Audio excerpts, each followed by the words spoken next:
Hello everyone. Today we'll continue. So this is the part 2 of the paper solutions. तो आज continue करते हैं without wasting time. As I mentioned, the process of Torsion. Torsion एक process होता है जो Gastropoda में होता है. I have made a complete video on it, so you can check the link in the description. The next one, make a key to identify and differentiate between poisonous and non-poisonous snakes. So अगर हम poisonous और non-poisonous को identify करना चाहें, तो basically इसके हमें physiological features या इनके morphological features को देखना पड़ता है. To distinguish between venomous and non-venomous venomous snakes with the help of figure which is used as key for identifying. Let us begin by examining the tail. If the tail is laterally flattened and it is a sea snake, then it is venomous. अगर उसकी tail जो है वो laterally flattened है, तब वो क्या होगा? Poisonous. As all sea snakes in which tail is laterally flattened are poisonous. If on the other hand the tail is long, rounded, cylindrical and whip-like, अगर उसकी tail flattened नहीं है, लंबी है, rounded और cylindrical है, तब वो snake होगा non-poisonous. It will be non-poisonous. In such cases, we examine the arrangement of scales on the ventral surface of the snake. उसके अलावा हम क्या देखते हैं? टेल की शेप देख लिया, उसके बाद हमें देखना है उसके बॉडी के ऊपर जो स्केल्स प्रेजेंट है, उसकी बॉडी की वेंट्रल सर्फेस पे बेली वाले एरिया में जो स्केल्स हैं वो क्या प्रेजेंट है. If the belly is covered by small ventral scales on और the ventral scales are somewhat broad, अगर छोटे हैं, छोटे छोटे वेंट्रल स्केल्स प्रेजेंट है या थोड़े ब्रॉड हैं, तब वो होगा नॉन वेनोमस, मतलब कि non poisonous. If the ventral scales are large, transverse plates and extend fully across the ventral side, अगर वो ऐसे बड़े बड़े हैं और उसकी पूरी वेंट्रल साइड को, सर्फेस को कवर कर रहे हैं, तो वो स्नेक पॉइजनस हो भी सकता है और नहीं भी हो सकता. अब वो हो भी सकता है और नहीं भी हो सकता, तो उसके लिए हमें थर्ड चीज़ देखनी पड़ेगी. तो पहले हमने देखा टेल, अगर टेल जो है वो फ्लैटेंड है तो वो पॉइजनस होगा. अगर टेल फ्लैटेंड नहीं है तो वो पॉइजनस हो भी सकता है और नहीं भी हो सकता. अगर ये कंडीशन आती है कि टेल लॉन्ग है, राउंडेड है, वो पॉइजनस हो भी सकता है, नहीं भी हो सकता, तो उसके लिए हमें देखने पड़ेंगे उसके बेली स्केल्स. अगर उसके बेली पे जो स्केल्स प्रेजेंट है वो स्मॉल है, तब वो पॉइजनस नहीं है. अगर वो स्केल्स लार्ज हैं, ट्रांसवर्स हैं और पूरी तरीके से एक्सटेंड कर रहे हैं बेली रीजन में, तो वो पॉइजनस हो भी सकता है, नहीं भी हो सकता. तो फर्दर आइडेंटिफिकेशन क्या होगा? Dorsal surface of the head of the snake. Head के ऊपर की साइड डॉर्सल सर्फेस देखनी पड़ेगी, वहाँ की स्केल्स को देखना पड़ेगा. If the head is covered by small dorsal scales, अगर हेड पे छोटे छोटे स्केल्स प्रेजेंट है, then it is viper and all viper species are poisonous. If there is a loreal pit between the nostril and eye, nostril और eye के बीच में अगर एक pit, एक hole type का है, then it is a pit viper which is again poisonous. If the subcaudal, that means the scale after the anal regions, are in double rows and there is a loreal pit, that is a Russell's viper and it is also venomous. सो अगर आप यहाँ पे की देखो, सबसे पहले हमने क्या देखा? टेल. अगर उसकी टेल जो है वो फ्लैटेंड है तो वो पॉइजनस है. अगर उसकी टेल फ्लैटेंड नहीं है, सिलेंड्रिकल है, राउंडेड है, तो वो पॉइजनस भी हो सकता है, नॉन पॉइजनस भी हो सकता है. फिर हम देखेंगे बेली स्केल्स. अगर बेली स्केल्स स्मॉल है तो नॉन वेनोमस. अगर बेली स्केल्स ब्रॉड है और एक्सटेंड कर रहे हैं पूरी बैली में, तो वेनोमस. अगर belly scales ventral broad scales covering the entire width of the belly, तो वो वेनोमस भी हो सकता है और नॉन वेनोमस भी हो सकता है इस केस में. ठीक है, यहाँ पे बेली स्केल्स ब्रॉड हैं, यहाँ पे बेली स्केल्स ब्रॉड नहीं है. फाइन. उसके बाद नेक्स्ट, अब तीसरी चीज़ हम क्या देखेंगे? हेड के ऊपर स्केल्स देखेंगे. Small scales on the head pit absent, तो वो क्या हो जाएगा? पॉइजनस. स्मॉल स्केल्स और shells on the head and a loreal pit between nostril और आई. नॉस्ट्रल और आई के बीच में अगर एक लोरियल पिट प्रेजेंट है, then again it is a pit viper and it is venomous. उसके अलावा हम देखेंगे उसके हेड की शील्ड. हेड के ऊपर अगर शील्ड प्रेजेंट है तो वो वेनोमस हो सकता है और नॉन वेनोमस हो सकता है. ठीक. उसके बाद हम देखते हैं उसकी बॉडी पे जो शील्ड, उसके हेड पे जो शील्ड प्रेजेंट है वो कैसे? Ventrals not enlarge, the third supralabial shield touches the eye. अगर जो सुप्रालेबियल थर्ड शील्ड है, अगर वो आई को टच कर रही है या वो नोज शील्ड को टच कर रही है, तो वो स्नेक क्या होगा? वेनोमस. वेनोमस में उसके साथ एक चीज़ और होगी, next with hood and marking. अगर उसके नेक पे हुड है और मार्किंग है तो वो होगा कोबरा. अगर उस पर नेक पे हुड नहीं है और कॉरल स्पॉट्स हैं बेली के ऊपर, तो वो होगा कॉरल स्नेक. ठीक है. उसके अलावा अगर हम शील्ड्स की बात करें, वेंट्रल्स मतलब कि जो स्केल्स हैं मिडल ऑफ द बैक में are enlarge, subcaudals divided and bands and half rings across the back. अब ये सारे आपको फीचर्स यहाँ पे उन्होंने डिस्क्राइब करके बताया हुआ है कि वेंट्रल्स जो है, जो बैक में जो स्केल है मिडिल में, वो इन लार्ज है. अगर आप यहाँ पे देखो, बड़े बड़े स्केल्स आपको दिखाए हुए हैं. सबकॉर्डल अनडिवाइडेड, जो सबकॉर्डल रीजन में वो डिवाइड नहीं हो रहे, and bands and half rings across the back, और यहाँ पे हमें हाफ रिंग्स की फॉर्म में मिल रहे हैं. ठीक है, तो भी वो वेनोमस है which is great. Small scale and large shields, अगर उसकी बॉडी पे स्केल्स छोटे छोटे हैं और शील्ड बड़ी बड़ी है, and none of the character of cobra, coral snake और क्रेट, और इनमें से कोई भी करेक्टर नहीं है, तो वो है non venomous. So it is again a very important question. Please do make notes of it because ये लास्ट ईयर के पेपर में भी रिपीट हुआ है. Supposing the head is covered by both, since I've explained all this, so you can take the screenshot if you need the theoretical explanation. Give a brief account on the role of air sacs in birds, birds के अंदर जो air sacs होते हैं उनका क्या role होता है। The structure of avian, अगर हम पहले यहाँ पे देखें, यहाँ हमें एब्डोमिनल सैक्स दिखाए हुए हैं कि ये एब्डोमिनल सैक है, ये है पोस्टीरियर थोरैसिक सैक, यहाँ पे प्रेजेंट है लंग्स, उसके आगे की तरफ है इंटीरियर थोरैसिक एयर सैक्स, फिर आगे है डाइवर्टिकुलम टू ह्यूमरस, और ये इंटरक्लैविकुलम मतलब शोल्डर के पास के एयर सैक्स, ये air passage that is trachea, और नेक वाले रीजन में सर्विकल एयर सैक्स। मतलब कि अगर आप देखो तो बर्ड की बॉडी में बहुत सारे एयर सैक्स प्रेजेंट है। अगर हम साइड से व्यू देखें, cervical air sacs, interclavicular, anterior, posterior, abdominal, ठीक है, और उसके बीच में आ जाती हैं lungs. So the structure of avian respiratory system is different from that of other vertebrates. Birds have relatively small lungs. Birds की lungs जो होती हैं वो बहुत छोटी होती हैं. They have 9 air sacs which are connected with the lungs and play important role in respiration. But are not directly involve in exchange of gases. इनका रेस्पिरेशन में रोल है बट एक्सचेंज ऑफ गैसेज में कोई role नहीं है। The respiratory system of bird is associated with air sac. Air sac permit a unidirectional flow of air through the lungs. ये unidirectional flow मतलब कि एयर एक ही डायरेक्शन में मूव करके उसको अलाउ करते हैं। क्योंकि एक चीज़ देखो बेटा, birds are allowed, they are suppose to fly, they are suppose to encounter much of air, much of wind. वो बहुत सारी विंड और बहुत एयर को क्रॉस करते हुए पास कर रही है during normal their passage, their flight. So in that case they need a special mechanism कि वो विंड और एयर की जो मूवमेंट है उनकी बॉडी के अक्रॉस, उनकी बॉडी के अंदर से, वो एक कंट्रोल्ड वे में होनी चाहिए। Unidirectional flow means the air moves only in one direction through the bird lungs and so this air is largely fresh, having a higher oxygen content. As a result, more oxygen is available in the lungs of a bird for its diffusion into the blood. तो unidirectional flow का मतलब है कि जो air है वो एक ही direction में फ्लो करेगी, वो ऑक्सीजन रिच होनी चाहिए ताकि बॉडी को मतलब ब्लड के थ्रू बहुत ज़्यादा ऑक्सीजन मिल सके. The 9 interconnected air sacs which lie in various organs are as follows. A single median interclavicular air sac, तो एक है interclavicular जो कि सिंगल है और मीडियन बीच में है, from which a diverticulum or maxillary air sac is given off. जहाँ से क्या निकल रहा है, maxillary air sacs जो है वो निकल रहे हैं on each side.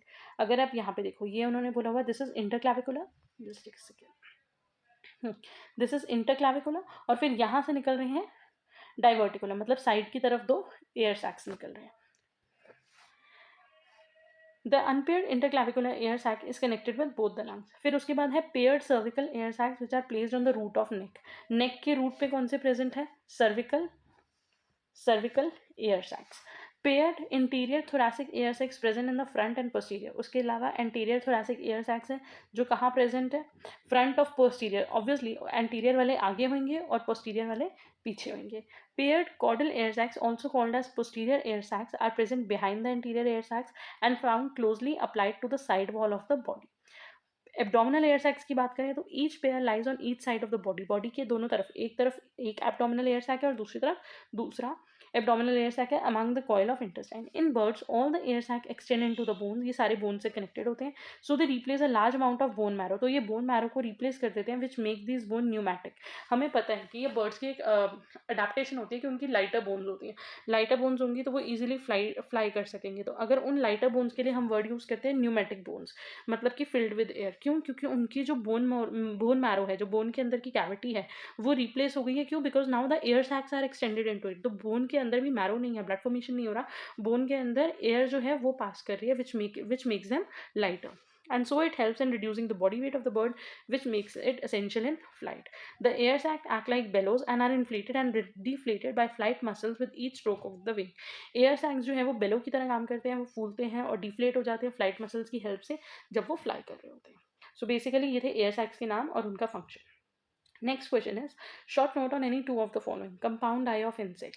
इंसेक्ट की आइज के बारे में बात करें तो उनकी आई छोटे छोटे यूनिट से बनी होती है जिसको हम बोलते हैं ommatidia. The hexagonal pattern on the surface of compound eye, each of these present an ओमाटीडियम.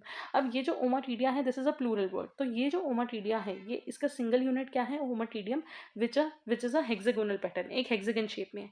Each ommatidium consist of dioptric which is optic unit and a sensory unit. हर एक ओमाटीडियम में एक ऑप्टिक यूनिट है जो vision में help करता है और एक सेंसरी यूनिट है.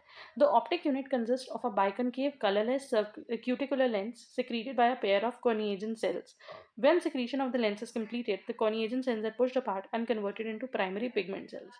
तो बेसिकली जो ऑप्टिक पार्ट है वो विजन के लिए वहाँ पे मेनली क्या प्रेजेंट होगा, लेंस. कौन सा लेंस है, बाइकॉनकेव लेंस प्रेजेंट है. Which is like this. एक बाइकॉन्केव लेंस प्रेजेंट है जो कलरलेस है, क्यूटिकुलर है, और वो किससे सिक्रीट हुआ है? कॉनिएजन सेल से। जब ये कॉनिएजन सेल से लेंस पूरी तरीके से फॉर्म हो जाता है, सिक्रीट हो जाता है, तो ये कॉनिएजन सेल्स जो है बेटा वो कन्वर्ट हो जाते हैं प्राइमरी पिगमेंट सेल्स में। ये पिगमेंट का काम करने लग जाते हैं, मतलब कि कलर प्रोवाइड करने लग जाते हैं। A crystalline cone secreted by 4 semper cells. These 2 lenses determine the focal length of the ommatidia. इसके अलावा एक क्रिस्टलाइन कोन फॉर्म होती है जो किससे सिक्रीट हो रही है? सेम्पर सेल से। और ये दोनों लेंसेज मिलके, एक जो बाइकॉन्केव लेंस है प्लस ये जो क्रिस्टलाइन कोन है, ये दोनों लेंस मिलके ओमोटिडियम की फोकल लेंथ को डिटरमाइन करते हैं। The sensory component consist of 8 receptor reticular cells arrange on the axis. अब हमने अभी पढ़ा था कि ये ऑप्टिक फंक्शन भी परफॉर्म करते हैं और सेंसरी भी। सेंसरी की बात करें तो यहाँ पे 8 रिसेप्टर सेल्स प्रेजेंट है जो उसी एक्सिस पे अरेंज है। ईच रेटिनुला सेल, हर एक रेटिनुला सेल कौन सा है? Sensor cell, forms an inner fibrillar rhabdomere. ये बनाता है fibrillar rhabdomere. The rhabdomere of the 8 retinal cells together form a rhabdome. ये rhabdomeres मिल के क्या बनाएंगे? rhabdome. From the base of retinal cells arise a nerve fiber. और यहीं से क्या स्टार्ट होगा? nerve fiber. तो बेसिकली अगर हम सेंसरी इनपुट की बात करें तो सेंसरी इनपुट क्या है? rhabdome. सेंसरी यूनिट क्या है? rhabdome, जो किससे बना हुआ है? 8 रिसेप्टर सेल, 8 रेटिनुलर सेल्स मिलके क्या बना रहे हैं? rhabdome. और इसी rhabdome के बेस से अराइज हो रही है nerve fibers. The visual pigment is situated in the rhabdomere and hence the rhabdomeres are comparable to rods and cones of vertebral retina. ये रैब्डोमेर का फंक्शन वही है जो हमारी आइज के अंदर रॉड्स एंड कोन्स का फंक्शन होता है। रॉड्स एंड कोन्स का क्या फंक्शन होता है? वो होते हैं लाइट सेंसिटिव सेल्स। जब लाइट पड़ती है तो वो एक्टिवेट हो जाते हैं, जिसकी वजह से वो लाइट और कलर को डिटेक्ट करते हैं और उसकी वजह से they help us to have a proper vision. Photo stimulation of rhabdomere. Photo stimulation बेटा लाइट के पड़ने से ही एक्टिवेट हो रहे हैं, जिसकी वजह से नर्व इम्पल्स जनरेट हो रहा है और वो नर्व इम्पल्स नर्व फाइबर के थ्रू ट्रैवल करेगा। There are also few secondary pigment cells which isolate each ommatidium from its neighbouring cells. इसके अलावा भी यहाँ पे कुछ पिगमेंट सेल्स प्रेजेंट होते हैं जो हर एक ओमेटिडियम को दूसरे ओमेटिडियम से सेपरेट करते हैं। ठीक है, तो यहाँ पे आपको एक डायग्राम दिया हुआ है जिसमें आपको पिगमेंट्स दिखाए हुए हैं कि देखो ये कैसे रेटिनुला सेल्स अरेंज है। रेटिनुला सेल्स ज्वाइन होंगे तो बनेंगे फिर सेकेंडरी पिगमेंट्स। यहाँ पे है क्रिस्टलाइन कोन्स, ये है लेंसेज। तो लेंस और क्रिस्टलाइन कोन्स मिलके क्या बना रहे हैं? हमारा ऑप्टिक यूनिट। और जो ये रेटिनुला सेल्स है ये मिलके क्या बना रहे हैं? हमारा सेंसरी यूनिट्स। ठीक है, और ये आपको स्ट्रक्चर दिया हुआ है एक सिंगल ओमेटिडियम का, और ये बहुत सारे ओमेटिडियम मिलके पूरी कंपाउंड आएगा। Unlike photopigment distributed in rhabdomes, the pigment granules in the primary and secondary pigment cells are not photopigments but serve to cut off the light entering one ommatidium into the adjacent. अब ये फोटोपिगमेंट्स की तरह नहीं है। जो pigment granules present है, pigment granules का काम क्या होता है कि एक ओमेटिडियम में जो लाइट जा रही है वो दूसरे के अंदर एंटर ना करे। जो एक ओमेटिडियम में लाइट जा रही है उसको दूसरे में एंटर करने से रोकने का काम कौन करता है? Pigment granules. Nerve fibres of the retinula cells enter the optic lobe. वो हमारी ऑप्टिक लोब में, मतलब बर्ड्स की इंसेक्ट की ऑप्टिक लोब में, ब्रेन की जो विजन के लिए जो रिस्पॉन्सिबल लोब होती है वहाँ एंटर करेंगे। Electrical recording of the response of the I is called electroretinogram. There are two type of compound eyes, apposition eye and superposition eye. Apposition eye is a characteristics of diurnal species. Receptors are highly elongated, extended distally as far as the crystalline cone. The image form is a mosaic of an area. उस area का एक छोटा सा map होता है। और जो nocturnal insects हैं, जो इंसेक्ट्स रात को उठते हैं, रात में देखते हैं, उनके पास कौन सा ओमेटिडियम होता है? उनके पास आइज होती हैं सुपरपोजिशन आइज। ओके जी, moving on to the next, the water vascular system. Water vascular system एक कैरेक्टरिस्टिक फीचर है इकाइनोडर्म्स का जो उनको हेल्प करता है मूवमेंट में। Echinoderms have a unique system that consists of canals and appendages of the body wall called a water vascular system. ये किससे बना हुआ है? कनाल से और बॉडी के अपेंडेजेस से। This system is a coelomic derivative. It is lined with ciliated epithelium and is filled with fluid. अब क्योंकि ये वाटर वैस्कुलर सिस्टम है तो ऑब्वियसली ये फिल्ड है फ्लूइड से, वाटर से, और ये सीलोम बॉडी कैविटी का ही एक डेरिवेटिव है। In asteroids the water vascular system is well developed and the mainly locomotor and food gathering in function. इसका मेन काम क्या है? लोकोमोशन में हेल्प करना, मतलब कि ऑर्गेनिज्म को एक जगह से दूसरी जगह में हेल्प करने में हेल्प करता है, प्लस फूड कैप्चरिंग में। It also serves in respiration and excretion. The water vascular system communicates with the exterior by the button-shaped madreporite located on the aboral surface. बेटा जो ये स्टार शेप ऑर्गेनिज्म होता है ना, इसकी अबोरल सर्फेस पे, oral नहीं, ओरल होती है माउथ वाली, उसके ऑपोजिट होती है एबोरल सर्फेस, वहाँ पे एक बटन शेप का स्ट्रक्चर होता है जिसको हम बोलते हैं मैड्रोपोराइट। इस मैड्रोपोराइट के थ्रू ये एक्सटर्नल एनवायरनमेंट से कॉन्टैक्ट करता है। The madreporite has number of pores on it. The pores open into stone canal. Pores जब खुलेंगे तो कौन सा पैसेज आएगा? Stone canal that run from the aboral side to the oral side. वो बॉटम वाली साइड से ऊपर वाली साइड तक मूव कर रहे हैं। And join the ring canal that surround the mouth. और वो स्टोन कैनाल फिर किसको ज्वाइन करेगा? रिंग कैनाल को। From the ring canal rises the radial canal to each arm. तो बेसिकली अगर आप देखो यहाँ पे सेंटर में कौन सी आ गई, रिंग केनाल से कौन सी आई, रेडियल केनाल, और रेडियल केनाल से क्या अराइज हो रही है, लेटरल केनाल्स। ठीक है, तो यहाँ होगा एक मैट्रोपोराइट ओपन करेगा तो आएगा स्टोन केनाल इसको कनेक्ट कर रिंग केनाल से, which is then connected to radial canal and then to lateral canal. From the ring canal arises radial canal to each arm just beneath the ambulacral groove. The radial canal give rise to large number of lateral canals on either side along its length. Lateral canal has a bulb-like ampulla and a tube feet or podium. अगर हम lateral canal की बात करें तो आप देखोगे इस type का स्ट्रक्चर है, तो एक bulb-like स्ट्रक्चर है और एक tube feet टाइप स्ट्रक्चर है. The ampulla is small muscular sac which bulges into the perivisceral coelom. Ampulla is connected to the tube foot or podium. The podium is located in the ambulacral groove. ये ambulacral groove में present होता है और ये short projection होती है body wall की. Water vascular system is filled with fluid similar in composition to sea water and the fluid contains coelomocytes and proteins. मतलब इनके अंदर coelomic cells होते हैं और proteins होते हैं. Arising from the ring canal and at the interradial position are Polian vesicles. ring canal से arise होते हुए interradial radial canals के बीच में present होते हैं Polian vesicles which are elongated muscular sacs and paired pouches known as Tiedemann bodies. क्योंकि यहाँ पे जब ये contract relax होंगी, जब ये muscles contraction relaxation करेंगे तो water की movement होगी, water की movement की वजह से इनकी जो ये limbs है, जो structures है वो move करेंगे. So basically this was the water canal system. अगर हम बात करें next note की, the next note is osmoregulation in fishes. Osmo regulation in fishes जो होती हैं बेटा वो दो टाइप की होती है, मरीन फिशेज जो रहती हैं बहुत ज़्यादा सॉल्टी वाटर में, और दूसरी होती हैं फ्रेश वाटर फिशेज जो बिल्कुल लेस सॉल्ट वाले पानी में रहती हैं. दोनों का ही जो वाटर आयन बैलेंस करने का जो तरीका है वो थोड़ा सा एक दूसरे से different. Marine bony fishes have tissues that are hypotonic to the salt water. अब जो फिश है उसके अंदर का जो वाटर है, उसके अंदर का जो फ्लूइड है, जो टिश्यू फ्लूइड है वो हाइपोटोनिक है, मतलब उसकी कॉन्सेंट्रेशन एक्सटर्नल सॉल्ट वाटर के कंपैरेटिवली बहुत कम है. Their body contain fewer salts than the solution outside and they tend to lose water. अब क्या होगा, high concentration to low concentration water move करता है, तो इसकी वजह से देयर आर चांसेस कि वो जो पानी है वो बाहर की तरफ मूव करेगा. This loss of water occurs mostly through the gill surface as they are in directly contact with the sea water. Marine fish are thus hypoosmotic regulator. इसलिए ये क्या है, ये है हाइपोऑस्मोटिक रेगुलेटर, क्योंकि ये अपने हाइपोटोनिक एनवायरनमेंट को कंट्रोल कर रही है. To prevent water loss, marine fish drink seawater and excess salt that enter the body are eliminated by special cells in the gill epithelium. ये क्या करती हैं, ये बहुत सारा जो सॉल्टी वाटर है, जो सी वाटर है, उसको ड्रिंक करती हैं और उसके अंदर के जितने भी एक्सेस सॉल्ट होते हैं ना वो बाद में इनकी बॉडी के अंदर स्पेशल सेल्स होते हैं उससे रिलीज हो जाते हैं. ठीक है, remaining ions like magnesium, sulphate, calcium are thrown out of the body in the faeces. उसके अलावा जो आयंस बच जाते हैं वो या तो फीसेस से या किडनी से यूरिन की फॉर्म में जो इनका यूरिया वेस्ट प्रोड्यूस हो रहा है उसके थ्रू वो बॉडी से बाहर निकल जाएंगे. Because marine teleosts secrete very little urine, the glomerula in the kidneys are have a very insignificant role to play. They are reduced in number and lost completely and such kidneys are called aglomerular. अब यहाँ पे टीलोइस के example दिए हुए हैं कि कुछ fishes बेटा टीलोइस ऐसे होते हैं जो बहुत कम यूरिन प्रोड्यूस करते हैं, उनका जो यूरिन का अमाउंट है वो बहुत कम है, तो उनके जो किडनी का जो ग्लोमेरुलस पार्ट है, जो मेन स्ट्रक्चरल यूनिट है वो रिड्यूस हो गया, और ऐसी किडनीज को हम क्या बोलते हैं, aglomerular. But to remember the main part is ये हाइपोऑस्मोटिक रेगुलेटर है. क्यों, क्योंकि इनका जो बॉडी टिश्यूज है उनका जो सॉल्ट की कॉन्सेंट्रेशन है वो एक्सटर्नल सॉल्ट से, ऑब्वियसली पानी के अंदर सॉल्ट का कॉन्सेंट्रेशन बहुत ज़्यादा है क्योंकि वो सी वाटर है. अगर यहाँ पे कोई भी ऑर्गेनिज्म रह रहा है उसके बॉडी फ्लूइड के अंदर सॉल्ट कम है, तो इसीलिए ये वाला सोल्यूशन क्या हो गया, हाइपोटोनिक. ठीक है, अगर ये इसको मेंटेन नहीं करेंगी तो इनकी बॉडी से बहुत ज़्यादा वाटर रिलीज हो जाएगा, तो इसीलिए ये उस सी वाटर को ड्रिंक करती हैं और जितना भी एक्सेस सॉल्ट है वो इनकी बॉडी में डिफरेंट मैकेनिज्म्स के थ्रू बाहर निकल जाता है. Next is osmo regulation in fresh water. अब फ्रेश वाटर क्या है, बाहर ये है एक ऑर्गेनिज्म, अब सपोज करो बाहर जो पानी है यहाँ पे सॉल्ट का कॉन्सेंट्रेशन बहुत कम है, कंपैरेटिवली फिश के अंदर सॉल्ट का कॉन्सेंट्रेशन ज़्यादा है, तो ये हो गया हाइपरटोनिक, और जो सी वाटर है वो हो गया हाइपोटोनिक. तो ऐसे में क्या होगा, इनकी बॉडी के अंदर एक्स्ट्रा वाटर एंटर करने लग जाएगा, तो अब इनको इस चीज़ को कैसे बैलेंस करना है, let us C.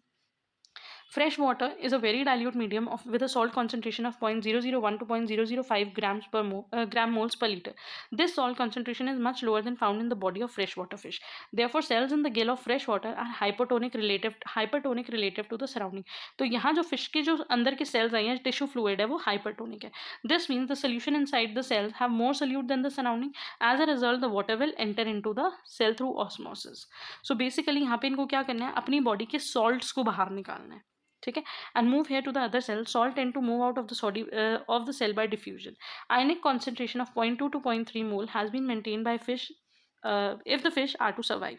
Freshwater fish are therefore hyperosmotic regulators, have different strategies. Do not drink water. ये उस पानी को नहीं पीती क्योंकि ऑलरेडी डिफ्यूजन के थ्रू इनकी बॉडी के अंदर पानी एंटर कर रहा है. तो एक तो ये मैकेनिज्म करती हैं कि दे ड्रिंक ईदर लेस और नो वाटर. दूसरा, they have opisthonephric kidney which are capable of forming a very dilute urine. Dilute urine मतलब urine has a large amount of water. इनके साथ क्योंकि मेन प्रॉब्लम क्या है कि इनकी बॉडी के अंदर डिफ्यूजन की वजह से पानी एंटर हो रहा है, तो ये उस पानी को रिमूव करने के लिए, बॉडी से कम करने के लिए पानी ड्रिंक नहीं कर रही, किडनीज एक्सेस वाटर को रिमूव कर रही है through although the scales on the body and the mucus covering of the body make the body most impervious to water. Plus इनकी बॉडी कवरिंग भी ऐसी है जो कुछ एक्सटेंट तक वाटर को एंटर नहीं करने दे रही है. But gills do come in contact. Gills तो हमेशा पानी के कॉन्टैक्ट में रहते हैं, इसीलिए एक्सेस वाटर उनके अंदर एंटर हो जाता है. There are special cells in the gills epithelium that absorb sodium and chlorine actively from the water back in to the blood. Although with this the food they eat bring back salt in the body. तो basically ये क्या करते हैं, इनके gills के जो cell हैं वो सॉल्ट को एब्जॉर्ब करते हैं. ठीक है, सॉल्ट को एब्जॉर्ब करके वापस कहाँ भेज देते हैं, ब्लड में, जिससे इनको अपना वाटर बैलेंस मेंटेन करने में हेल्प होती है. So this is a picture जहाँ पे आपको बताया हुआ है कि ये फ्रेश वाटर में है, तो ये गेन वाटर मतलब देर आर चांसेस कि इनकी बॉडी के अंदर पानी एंटर कर जाए, तो ये कैसे उस मैकेनिज्म को मेंटेन करते हैं. द नेक्स्ट इज हमें बताना था कि जो बैट्स होते हैं, जो फ्लाइंग मैमल्स होते हैं, यस, फ्लाइंग मैमल्स के ऊपर शॉर्ट नोट. फ्लाइंग मैमल्स बेटा होते हैं बैट्स, वो बिलोंग करते हैं कायरोप्टेरा से. Bat belonging to this mammal are only true flying mammal. The wing of bats are form by modification of fore limbs. जो फोर लिम्स होती हैं, जो आर्म्स होती है, वो मॉडिफाइड करके क्या बन गई है, उनके wings, in which the second to fifth digit are elongated to support a thin skin membrane that enabled them to fly. इनके जो डिजिट्स होते हैं, जो बोन्स है, उसके बीच में यहाँ पे मेम्ब्रेन होती है जो इनको हेल्प करती है फ्लाई करने में. The first digit forms the thumb and provided with the claw. Bats have small and sharp teeth. इनकी आइज जो होती हैं वो पुअरली डेवलप्ड होती हैं and mostly they rely on echolocation. Echolocation मतलब इनकी जो अल्ट्रासोनिक वेव्स होती हैं, ये अल्ट्रासोनिक वेव्स प्रोड्यूस करते हैं. उन वेव्स से ही ये अपने प्रे और अपने फूड को डिटेक्ट करते हैं एंड दैट इज इकोलेशन. जब ये साउंड प्रोड्यूस करते हैं तो वो जिस डायरेक्शन से साउंड रिफ्लेक्ट होकर वापस आती है, उस डायरेक्शन और उस साउंड की स्पीड और इंटेंसिटी से इनको आइडिया होता है कि हाँ कितनी दूर हमारा प्रे या फूड हो सकता है. During ecolation, bat produce sound waves of 50,000 cycles per second frequency by using their nose and mouth. When these sound waves strike the object and return back as an echo, the bats able to judge and analyze the reflected sound and so can accurately identify and predict the distance of the object. Most of the bats are nocturnal, मतलब कि रात में जगने वाले होते हैं, while the rest are frugivorous, whereas काफ़ी सारे जो होते हैं वो fruit eaters होते हैं. A few species of bat like vampire bats are hematophagous. ये जो होते हैं ये blood meal पे रहते हैं. Order Chiroptera consists of about 1240 bat species that occur worldwide, including New Zealand and absent in Antarctica. तो बेसिकली यहाँ पे दो तीन इंपॉर्टेंट फीचर्स थे. ये फ्लाइंग मैमल हैं, इनके जो फोर लिंग्स हैं वो मॉडिफाइड हैं, उनके बीच में इंटेग्यूमेंट या मेम्ब्रेन प्रेजेंट है जो इनको फ्लाई करने में हेल्प करती है. प्लस थंब होता है जो इनको क्लॉ की तरह प्रोवाइड करता है, तो वो होल्ड करने में चीज़ों को हेल्प करता है. आइज पुअरली डेवलप्ड होती हैं, अच्छे से डेवलप नहीं है. मेन मैकेनिज्म जो हमें देखने के लिए मिल रहा है that is ecolation. With this, we are done with the second part of the paper as well. Thank you for watching. All the best for your test and keep studying. Goodbye.